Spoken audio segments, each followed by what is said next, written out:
ইনকিলাব মঞ্চের মুখপাত্র ওসমান হাদির হত্যাকাণ্ড নিয়ে নতুন এক ঝড়ের সংকেত দিলেন তার মেজ ভাই শরীফ ওমর হাদি। দীর্ঘ নীরবতা ভেঙে সামাজিক যোগাযোগ মাধ্যমে তিনি জানিয়েছেন, খুব শীঘ্রই হাদির মৃত্যুর আগের ও পরের ঘটনা প্রবাহ নিয়ে বিস্তারিত তথ্য প্রকাশ করবেন। তবে এই সত্য প্রকাশের আগেই তিনি ইনকিলাব মঞ্চের সদস্যদের কাছে আগাম ক্ষমা চেয়ে নিয়েছেন।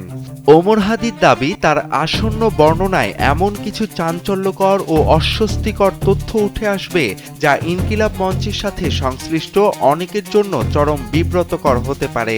জীবন অবাক না করলে কে করবে? 28% মিল্ক ফ্যাটের অবাক করার সাথে ফ্রেশ মিল্ক পাউডার। জীবন অবাক করুক প্রতিদিন।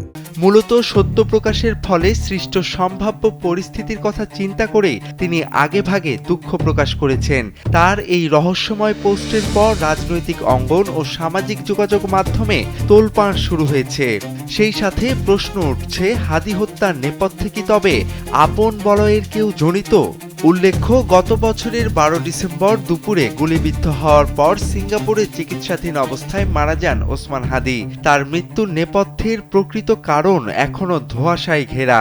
ওমর হাদির এই বিস্ফোরক ইঙ্গিত কি সেই রহস্যের জট খুলবে, নাকি নতুন কোনো বিতর্কের জন্ম দেবে?